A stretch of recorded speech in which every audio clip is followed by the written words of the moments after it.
Bueno, pues nada, buenos días a todos y buenos días a todas. Hoy les quiero compartir esta plática. Si hay alguna duda, ¿ustedes me oyen bien, las que están aquí por el Zoom? Alexa, Carlos, ¿me pueden responder? Sí, yo escucho bien, gracias. Perfecto, muy bien. Muchísimas gracias. Pues bueno, pues voy a dar a comienzo esta plática de presentación de el milagro griego, que es la presentación del diplomado de la antigua Grecia. Un diplomado pues que ya estamos haciéndolo, llevamos haciéndolo ya, este es el tercer año, entonces sería, digamos, la tercera sesión o la tercera promoción de este diplomado, un diplomado que es muy bello, muy hermoso, porque nos permite encontrar o reencontrarnos con una de las culturas más fascinantes de la historia de la humanidad. Bueno, a mí, que soy un apasionado de la historia y de las culturas antiguas, cada vez que entro a hablar de una civilización, pues siempre como que me enfrento con que es una de las más fascinantes de la antigüedad, si hablásemos de la India, de Egipto o en este caso de Grecia. Pero considero que Grecia es muy influyente en el mundo occidental, tiene una influencia tan grande, tan poderosa, que en realidad pues no podemos entender nuestra cultura, no podemos entender nuestra cosmovisión, la forma de ver que tenemos la política, la forma de ver que tenemos el arte, con las cosas, con sus luces y con sus sombras. No podemos entender el mundo si no conocemos la raíz, la esencia del mundo griego. Y el mundo griego como este milagro griego, el milagro griego. El milagro griego es un término básico que se acuñó en el siglo XIX, es un concepto que aparece en el siglo XIX y que le dio muchísima importancia al mundo griego. Es decir, el milagro griego hace referencia a ese cambio de paradigma, a ese cambio de cosmovisión que se da en la historia de la humanidad, un momento, un gozne importante desde un mundo antiguo, un mundo marcado eh, por el pensamiento mítico, por el pensamiento mágico,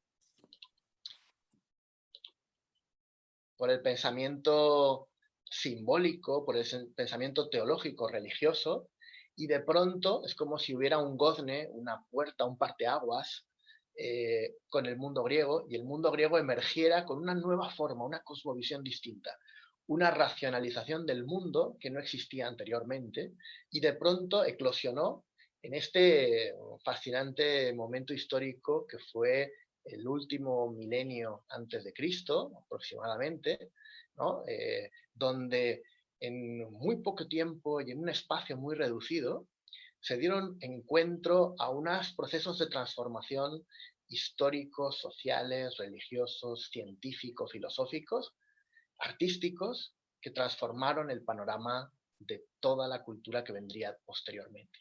Y sobre todo, da nacimiento a una cosmovisión occidental de la cual nosotros somos bastante herederos, ¿no? De esa tradición occidental. Entonces, bueno, pues voy a hablar un poco de este milagro griego en esta pequeña plática de introducción que está compartida a través de Facebook. Como les decía, Grecia, cuando nosotros miramos en el panorama de la historia, va a destacar, va a resaltar precisamente por, por la historia de la política, el nacimiento de la democracia, una forma de convivencia completamente diferente hasta el momento, y que va a dar nacimiento a una forma de interrelación humana distinta. El nacimiento de la polis, de la ciudad o del ciudadano, tal como nosotros lo entendemos hoy en día, un ciudadano activo en el ámbito político, nace precisamente en Grecia.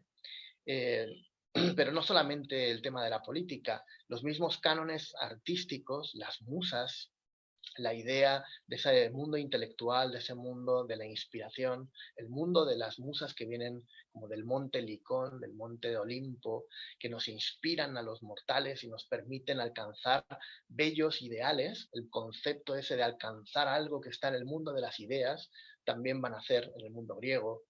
El elemento de la belleza, del amor, este aspecto también del aspecto mitológico de esos dioses que dejan de ser unos dioses alejados, ¿no? Del pensamiento, de la cosmovisión más antigua, ¿no? Unos dioses como en otro mundo, en otra dimensión. Estos dioses son unos dioses muy humanos, que participan de la dimensión humana, que son patrones de las mismas ciudades, que están envueltos en las mismas circunstancias psicoemocionales de los hombres, que provocan también a veces trastornos, que son capaces de castigar o bendecir a unos y otros. Están muy cercanos, unos dioses o una mitología muy cercana, y el nacimiento fundamentalmente de un pensamiento científico, filosófico, como vamos a ver en Atenas, ¿no? Fundamentalmente, o en distintas partes de Grecia, pero que van a resurgir en ese siglo de oro de Pericles, en el cual Atenas se convierte en el esplendor del mundo griego, ¿no? Con esa idea de la guerra inteligente, de la capacidad de poder transformar el mundo con el don que tenemos en la mente, con la cabeza, el pensamiento, y también con la actitud, con la arete, con la excelencia del ser humano. Vemos que el mundo griego, si vemos un plano de lo que sería el Mediterráneo, la costa mediterránea, está en el levante del Mediterráneo, casi muy cerca de Turquía, entre Turquía e Italia, y va a ser precisamente por su situación geográfica un puente entre todas las culturas orientales de Próximo Oriente y el mundo occidental. Y cuando hablamos del milagro griego, precisamente, o se habla del milagro griego, se da tanta importancia a Grecia precisamente como que es el germen de toda la cultura, el germen de toda civilización. Este concepto, como les decía, el concepto del milagro griego nace en el siglo XIX para dar importancia a un movimiento eurocéntrico muy grande que hubo en el siglo XIX, un movimiento en el cual la razón, lo intelectual, el arte va a despuntar sobre cualquier otro elemento, y por lo tanto se vio como que en Grecia había ocurrido algo milagroso, ¿no? Fíjense que el concepto de milagro es algo que es antinatural, es algo que está fuera de los márgenes de la naturaleza. Entonces, lo que había sucedido en Grecia era algo milagroso, era un prodigio. El ser humano de pronto había racionalizado el universo, había intentado comprender el mundo desde una visión distinta al mundo antiguo. Evidentemente, esto es una visión, no es tanto como se plantea con este término del milagro griego. Tendríamos que ser un poquito más modestos y tendríamos que observar que la misma cultura griega va a recoger un gran legado de las culturas del Próximo Oriente. Los grandes sabios griegos fueron a aprender de Egipto, y gran parte de todos esos sabios, tales de Mileto, Pitágoras, Platón, Solón y muchos otros, van a beber de las fuentes de Egipto. Incluso el mismo Heródoto habla de que la mitología griega es una copia, prácticamente, salvo unos cuantos dioses, es una copia de la mitología egipcia o de los dioses egipcios transformados con sus nombres. Es decir, vamos a ver que realmente ese milagro que se produce en Grecia no es tal milagro, sino que es un proceso paulatino, que lo estudiaremos en la época de la historia. Cuando veamos la historia, entraremos también en las raíces próximo orientales del mundo griego, del mundo heleno. Hay incluso una teoría que dice que Sesostris III, Sesostris I fue uno de los fundadores de Atenas, ¿no? El tal mitológico, el personaje mitológico Cecrops. Cecrops es el fundador de Atenas, el primer rey de Atenas, un personaje simbólico y mágico que era una especie de serpiente, era un hombre serpiente. Entonces cuenta la tradición que posiblemente incluso se decía que podía haber sido el mismo faraón Sesostris I. Es decir, vamos a encontrar que hay muchas teorías actualmente, pasado el siglo XX, que se están intentando dilucidar los orígenes orientales, es decir, esa función que tuvo Próximo Oriente en el nacimiento de Grecia. Pero evidentemente no le vamos a quitar el prestigio, no le vamos a eliminar el prestigio al poderoso impulso maravilloso que tuvo el mundo heleno. Y precisamente es donde se va a centrar gran parte de todo el curso, ¿no? Vamos a centrarnos en estos elementos de Grecia. Aquí tenemos un mapa en el cual podemos contemplar esa península, el Peloponeso, esa península del Peloponeso, la parte más sur de Grecia, y la parte continental griega, y toda su influencia que tuvo a lo largo de la historia. Todos estos puntos rojos son colonias griegas que vemos colonias griegas diseminadas por toda Italia, la zona que se denominó la Magna Grecia, y luego toda la parte del sur de Francia y el levante español. Y otras zonas van a tener influencia fenicia, toda la zona cartaginesa van a tener influencia fenicia. Por lo tanto, vemos que el Mediterráneo va a estar salpicado por este influjo de corrientes tanto griegas como fenicias. El curso, el módulo, está dividido en 4 etapas y es lo que vamos un poco a introducir hoy. El primer módulo está dedicado a geografía, historia y política, porque nos permite comprender, conocer la ubicación en los espacios, conocer los mitos y las leyendas que dan nacimiento a Grecia. De hecho, hasta principios del siglo XX, la civilización minoica, la civilización cretense, estaba perdida en la historia. No se conocía prácticamente nada de Creta. Y tampoco la historia micénica, toda la época micénica, estaba en las brumas de la historia hasta que a finales del siglo XIX, Schliemann, que fue un arqueólogo alemán, desenterró las ruinas de Troya e incluso hizo excavaciones en Micenas. Entonces, a partir del siglo XIX, finales del XIX, elementos que eran mitológicos, que eran leyendas, que se creía que no existían, que eran falsos, que eran completamente literatura inventada de Homero. Homero se había inventado todas esas leyendas. Sin embargo, a finales del siglo XIX aparecen en la historia no como leyenda, no como mito, no como cuento, sino como historia verdadera. Entonces, estamos hablando de que al final del siglo XIX, principios del XX, la historia de Grecia se va a transformar.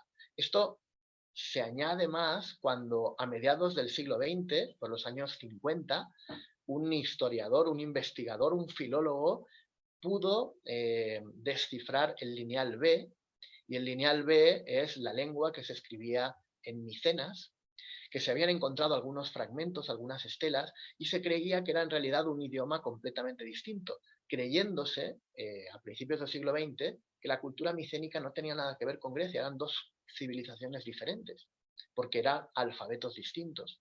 Sin embargo, Ventris, que fue el filólogo que desentrañó el alfabeto del lineal B, se dio cuenta de que era el mismo idioma, simplemente con una codificación de letras distinta. Por lo tanto, ya podemos decir, a ciencia cierta, con todas las palabras de la ley, de que toda la cultura micénica, que aproximadamente serían del 1600 a.C., del 1800 a.C., hasta el 1000 a.C., también pertenece a la época más antigua del mundo griego. Con lo cual, la geografía, la historia y la política va a ser fascinante para entender cuál fue este milagro, ¿no? El milagro griego no solamente corresponde al siglo VII a.C., con el nacimiento de la filosofía, con el nacimiento de las Olimpiadas, o el siglo V con el esplendor de Atenas y los combates contra los persas o contra los mismos griegos, Esparta con Atenas. Todo eso lo iremos viendo precisamente porque en ese crisol de todo este pensamiento va a dar una colisión entre los sistemas políticos monárquicos, sistemas políticos democráticos, ligas en unos y otros, convenios, alianzas para poder hacer frente al enemigo exterior de los persas, y todo ello va a dar como una visión del mundo completamente diferente. En muy pocos siglos sucedieron muchas cosas, hasta que aproximadamente en el siglo II a.C.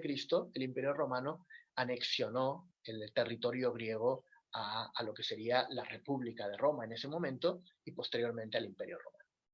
Por lo tanto, ese módulo de geografía pues va a ser, ya les digo, de geografía, de historia y política, va a ser fascinante. Veremos otro de religión, de mitología. Ahora hablaremos de ella, ¿no? La mitología va a ser crucial en este proceso también, porque es el paso, es una mitología, la mitología griega es una mitología muy psicológica que nos invita a reflexionar sobre nosotros mismos. Los mismos psicólogos, Freud a principios del siglo XX, hizo este descubrimiento de que el relato mítico en realidad está hablando en gran medida de los procesos psicológicos de la mente humana, de los procesos del inconsciente. Entonces, toda la mitología, a la luz de estas nuevas investigaciones, nos pueden permitir no solamente desvelar un conocimiento histórico, porque los mitos también narran acontecimientos históricos, sino que nos permite tener una visión psicológica fascinante. Después el módulo de filosofía, con el cual entraremos en el concepto del mito al logos, el proceso del pensamiento, y el arte como uno de los elementos vehiculares del pensamiento griego, porque a través del arte podemos ver cómo se influenció en la forma de pensar, cómo se influencia en el pensamiento estético, incluso un pensamiento estético que nos ha llegado hasta nosotros. Entonces, bueno, pues las clases van a comenzar ahora, digamos el módulo 1 de historia comienza ahora en agosto, y más o menos son de 8 clases. Son 8 clases de 2 horas y algo, de los jueves de 10:30 a 1, donde se les proveerá de material didáctico, habrá un certificado al final del curso, de todo el diplomado, y en este caso, pues también las clases, debido a las circunstancias que nos mantienen retenidos en casa, pues va a ser a través de Zoom, con lo cual tiene pues el inconveniente de la distancia, el inconveniente de no estar presencialmente y no poder compartir nuestra presencia, pero también la ventaja precisamente de eso, que podemos pues estar sin salir de casa, podemos interactuar o podemos compartir este tipo de cursos, y que bueno, pues tenemos el tiempo para poder aprovecharlo los que tengamos el tiempo y la oportunidad. Les comparto las distintas clases que vamos a ir viendo en cada uno de los módulos. Básicamente aquí el primero es el nacimiento de Grecia, Creta y el Mediterráneo, ubicar el mundo griego en un momento concreto de la historia, observar cuáles son los antecedentes de este mundo griego, que es el mundo cretense. Es una isla que está en el Mediterráneo, al sur de Grecia, en la que floreció desde el tercer milenio al segundo milenio antes de Cristo, floreció una de las culturas más hermosas, más coloridas, palaciegas que tuvo el Mediterráneo, y con gran influencia en el mundo micénico. Una clase dedicada a Micenas, a la guerra de Troya, a todo lo que es el mundo homérico, el mundo narrativo homérico.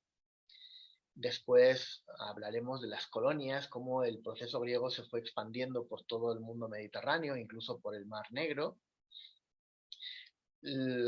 Abordaremos evidentemente el conflicto Esparta-Atenas con el nacimiento de los sistemas políticos. Es fascinante ver cómo en este proceso de polis-estado, en ese territorio de ciudades-estado, se van a ir dando distintos tipos de formas de gobierno en función de la idiosincrasia de cada pueblo, de cada cultura, de cada naturaleza humana. Veremos cómo los espartanos, de un orden mucho más guerrero, van a estar dirigidos por una monarquía, con una asamblea especial de mayores, una gerousia, y por otro lado Atenas va a tener un sistema democrático, aliándose con muchas regiones alrededor, impulsando este espíritu de que el gobierno tiene que estar en medio de todos, está compartido, ¿no?, que es el tema de la democracia, el gobierno del pueblo. Veremos fundamentalmente el siglo V antes de Cristo, el siglo de oro de Pericles, es el momento de máximo esplendor y también de mayor tragedia en el mundo griego, porque coincide con las guerras médicas, da nacimiento con las guerras médicas, alcanza su auge de esplendor con Pericles y luego concluye con las guerras del Peloponeso. Por lo tanto, es un periodo entre dos momentos terribles que sucederá en Grecia. Veremos esa última etapa, las guerras del Peloponeso, el auge del mundo macedonio, con el nacimiento de Alejandro Magno, la época de Alejandro Magno. Es una época de gran esplendor a nivel social, a nivel de compartir, ¿no?, con otros mundos, ¿no? Alejandro expandió el territorio heleno hasta los confines, cerca incluso de la India. Entonces, bueno, fue un gran auge de este imperio macedónico. y con el espíritu que tenía este Alejandro Magno, que lamentablemente, pues al morir a los 33 años, pues deja después un imperio en manos de sus diáconos, de los generales que él tuvo, y a partir de ese momento pues entra en un proceso del mundo helenístico y la época romana que también estudiaremos bien, ¿no? Básicamente haremos un repaso de los elementos, de los hitos más relevantes y significativos de esta historia del mundo griego.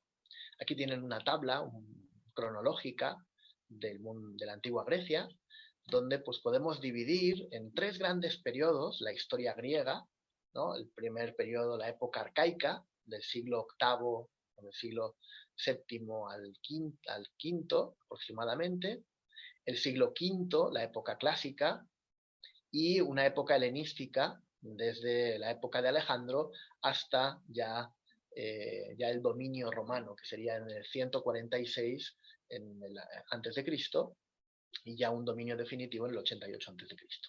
Entonces, por lo tanto, vemos esta etapa, esta es la época griega, de la cual tenemos muchísimos más datos.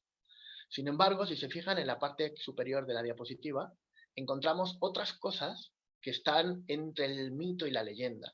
Hay una época oscura, aproximadamente del 1200 al 800 antes de Cristo, que es donde se van a dar nacimiento a muchas polis, donde se generan los procesos coloniales, donde se expande la cultura griega, sin embargo, de la cual prácticamente no tenemos datos, no tenemos un gran contenido ni siquiera literario, porque la literatura aparecería posteriormente. Anterior a esa época tenemos la cultura micénica o la época micénica, que es la guerra de Troya, todas las grandes ciudades del Peloponeso, que van a ser ciudades fortificadas.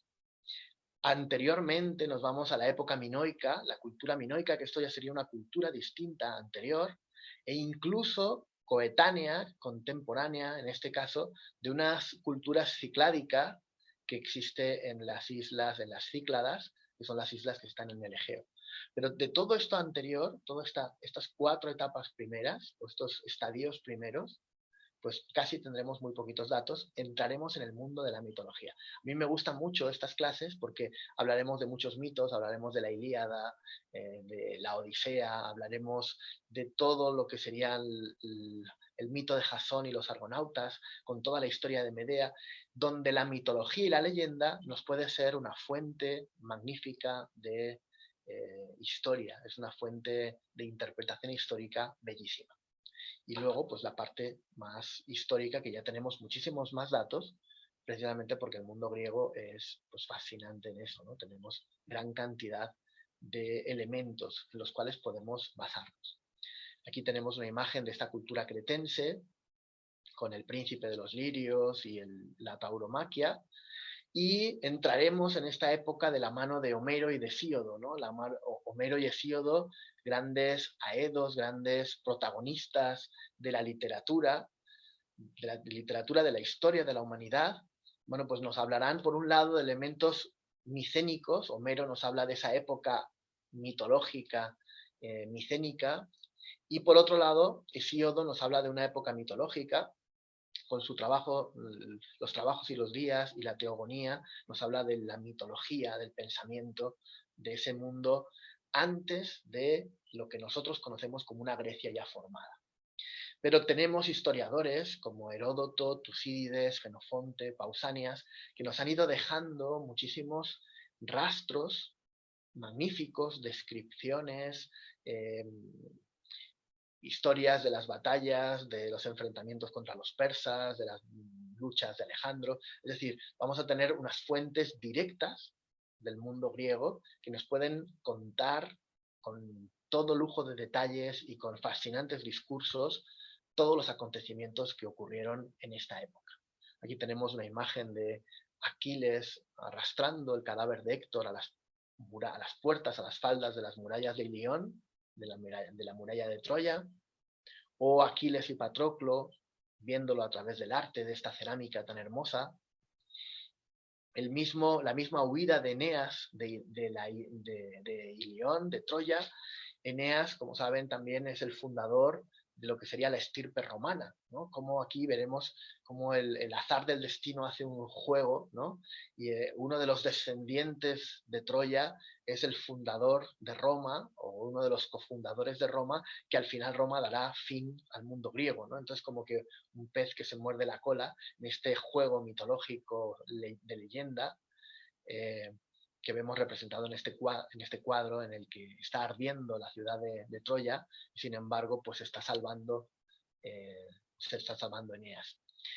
Hablaremos de estos personajes fascinantes como Agamenón, Pericles, el mismo Alejandro, o del evento extraordinario que aglutinó la historia en una especie como de forma métrica de contar el tiempo, que eran las Olimpiadas. Aquí tenemos una ánfora con esta carrera olímpica, y las Olimpiadas, precisamente, que comenzaron en el siglo VIII antes de Cristo, van a ser como la forma de medir el tiempo para el mundo griego, ¿no? En la primera Olimpiada, en la 18ª Olimpiada, se servía como pauta de medida del tiempo para el mundo griego. Hablaremos, por supuesto, de las guerras médicas. Este es el paso de las Termópilas con Leónidas, el enfrentamiento que tuvo contra Jerjes, el esplendor de la política en Atenas con Pericles, las batallas de el Peloponeso, de la guerra del Peloponeso, que enfrentó a griegos contra espartanos, o en este caso, pues leyendas e historias como el nudo gordiano, en el cual Alejandro tuvo que demostrar que era capaz de enfrentar incluso hasta los designios de los dioses y las profecías y las leyendas fantásticas, como que decían que aquel que deshiciese ese nudo sería capaz de conquistar Asia. Y entonces, bueno, viendo que no podía deshacerlo, pues tuvo que utilizar unos argumentos bastante más sólidos que deshacerlos, y tuvo que cortar el nudo.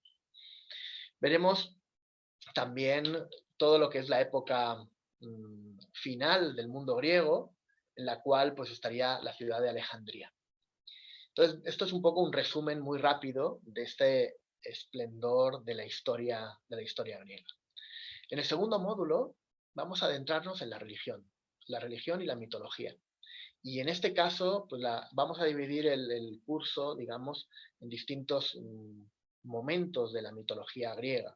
Por un lado, hablaremos de la religión, porque una cosa es la mitología y otra cosa es cómo vivían los griegos la misma religión, que era muy diferente a cómo la vivimos nosotros, o cómo está dentro o enmarcada dentro de nuestra cosmovisión judeocristiana.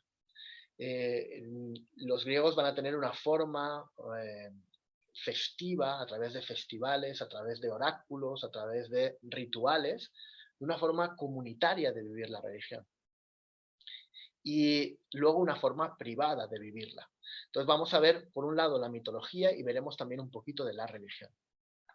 En la mitología comenzaremos con los dioses preolímpicos, estos dioses que son titanes, que son fuerzas de la naturaleza, el momento de la creación, la cosmogonía, cómo da nacimiento el mundo desde la concepción de Hesíodo. Entenderemos y luego estudiaremos los dioses olímpicos. Los dioses olímpicos son ya los dioses que conocemos todos del panteón, los dioses que viven en el Olimpo, desde Zeus, el padre de los dioses olímpicos, pasando pues por Atenea, Ares, Apolo, Artemisa, Afrodita y los demás dioses del panteón. Es decir, son los dioses olímpicos, los dioses cercanos al ser humano. Hablaremos de los dioses de la naturaleza y de la psique, los dioses que están en todas las cosas, ¿no? Dioses abstractos, conceptos más abstractos, abstracciones mentales elevadas a rango divino. Hablaremos también del tema de la muerte, un tema fascinante en el mundo griego, el mundo de Hades, con el más allá, y cómo enfrentar a la muerte y cómo vencer a la muerte, con la gran cantidad de héroes que pudieron bajar hacia el mundo del dios del inframundo, Orfeo y los misterios de Eleusis, y todos los procesos de los héroes, ¿no? Aquí tenemos unas diapositivas de estos primeros dioses titanes y titánides, representantes de las fuerzas de la naturaleza, de las fuerzas en sí mismas. Esta es una imagen de los dioses olímpicos, las cuales pues vemos pues, a todos prácticamente acercándose al trono de Zeus, del padre Zeus. Atenea, Apolo, Ares, Dionisos. Hablaremos de los oráculos, de los héroes, el mito de Hércules, el mito de Teseo, las distintas leyendas que nos hablan de estos procesos en los que el hombre puede convertirse también en un dios, como le sucede a Hércules, Orfeo bajando al más allá para rescatar a su adorada Eurídice. Hablaremos de Pan, también del dios Pan, el dios de la naturaleza, el dios que está en todas las cosas, un dios inmanente, que tenía esta forma de cabritillo y que precisamente fue el símbolo que luego con el cristianismo colisionó con el cristianismo y se convirtió precisamente en una forma del diablo, precisamente porque corresponde a este aspecto natural de la naturaleza, la riqueza, la bondad de los instintos, la naturaleza. Entonces el cristianismo, como que separado, ¿no?, este cisma entre espíritu y materia, pues separó el mundo de la materia y demonizó a la materia. Bueno, pues este es el dios Pan, como juega con el mundo de la naturaleza. Bueno, vamos con la filosofía. En la filosofía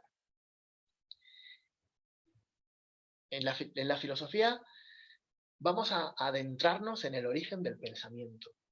Pero esto, ya les digo que a mí, yo soy filósofo, me apasiona este punto del mundo griego. En el mundo griego nace, como les decía al principio, en ese milagro griego, es el principio de racionalización del mundo. Aristóteles decía que el filósofo es aquel que da fe, da certeza, da argumentación, da razón de aquello de lo que piensa. Es decir, mis pensamientos tienen que estar justificados por una razón. No pueden ser porque me lo ha dicho Dios, porque lo he recibido de un libro, porque ha venido Dios y me lo ha dicho. No. El filósofo tiene que poder argumentar, poder dar razón de sus propios pensamientos. Entonces, evidentemente, cuando estudiamos la historia del mundo y de la humanidad, encontramos argumentos y razones en cualquier parte del mundo. Actualmente estamos viendo que existe filosofía en la India, que existe pensamiento prefilosófico en Egipto o filosofía en Egipto, pero en Grecia se da este impulso magnífico de este argumento del logos frente al mito. Y precisamente ese sería el primer punto, ¿no?, del mito al logos. El proceso titánico que provocó la conciencia humana de querer comprender el mundo por tu propia argumentación, por tu propia razón.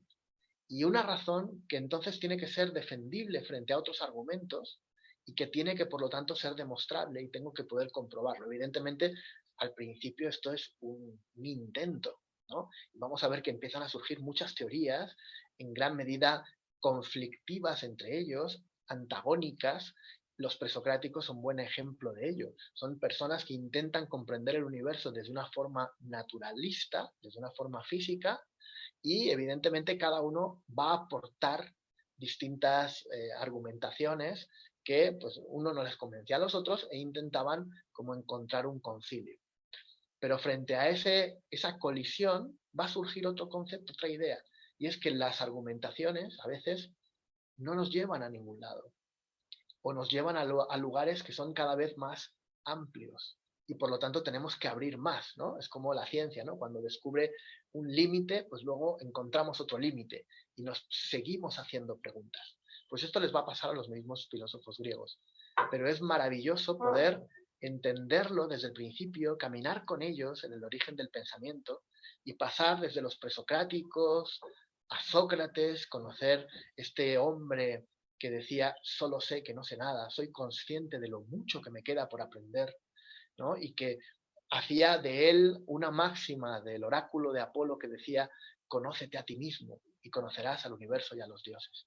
En este momento Sócrates será un parteaguas en la filosofía griega, dando nacimiento a los grandes filósofos del mundo clásico, que fueron Platón y Aristóteles. Platón y Aristóteles nos dedicaremos una serie de clases a ellos, y en última etapa de la filosofía griega, los filósofos postsocráticos o filósofos de la filosofía moral, del arte de vivir. Hubo una época en la cual pues, los filósofos intentaron ya decir, bueno, pues, ¿cómo es la forma más idónea de vivir? La forma más amable, más en conexión conmigo mismo, alcanzando la felicidad. Hablaremos un poco de ellos. Aquí tenemos una imagen de esta Academia de Atenas, este lugar en el cual están todos los filósofos, más allá de sus épocas. Pues tenemos hasta Hipatia, Sócrates, Diógenes, Pitágoras, Platón y Aristóteles en el centro, pintada magníficamente por Rafael Sanzio en las estancias vaticanas. Hablaremos de Sócrates, como les he dicho, y de otros muchísimos filósofos que hicieron que el pensamiento avanzase a grandes zancadas por la historia de la humanidad. Les aseguro que cuando vayamos viendo sus argumentaciones nos van a sorprender, porque no estamos acostumbrados a reflexionar sobre el origen del propio pensamiento. Y cuando nos vayamos encontrando con ellos y cómo ellos llegaron a esas conclusiones, verán que es verdaderamente fascinante. Ese es el acto milagroso del mundo griego, ¿no? Como ahora veremos al final.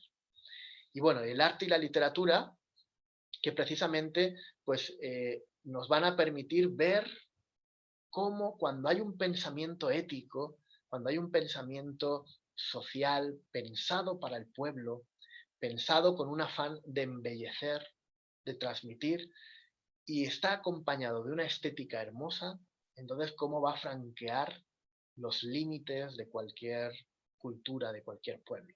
Si se fijan, los momentos de máximo esplendor del arte a lo largo de la historia humana, momentos donde se dio importancia a lo social, se dio importancia a la ciencia, se dio importancia al pensamiento. Es un momento de auge de todo lo que sería lo humanista, precisamente está vehiculado por estos cánones o estas formas estéticas del mundo griego. Y curiosamente lo vemos repetido en el Renacimiento, como el Renacimiento vuelve a intentar dar emergencia al pensamiento clásico y naciendo también la ciencia en el mundo renacentista.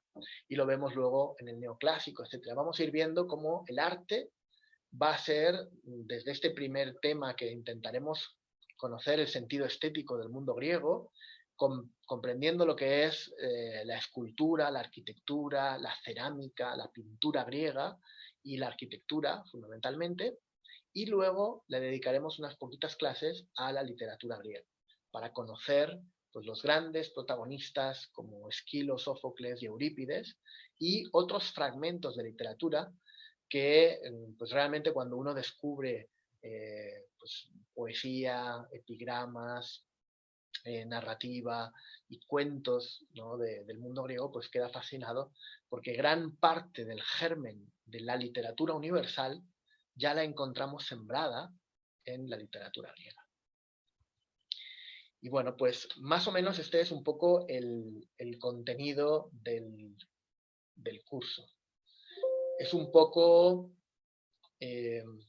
adentrarnos en este milagro de este momento histórico, del momento de Grecia, en el cual el ser humano pudo no solamente alcanzar con su mente ese mundo ideal de las musas, ese mundo ideal del Olimpo, ese mundo ideal que Platón hablaba de la belleza, del bien, de la verdad, de la justicia, sino que supo expresarlo de una forma hermosa a través de arte, de escultura, de pintura, de teatro y de un sinfín de formas sociopolíticas que permitieron configurar este momento único en la historia de la humanidad, este momento fascinante que nosotros llamamos el mundo griego, la antigua Grecia. O si alguno de ustedes está interesado en el diplomado, dará comienzo el próximo jueves a las 10:30. Les pido pues, que nos dejen su mensaje o nos manden la solicitud de información y gustosamente les enviamos más información para poder conocer pues, todo lo que son los precios y todo eso.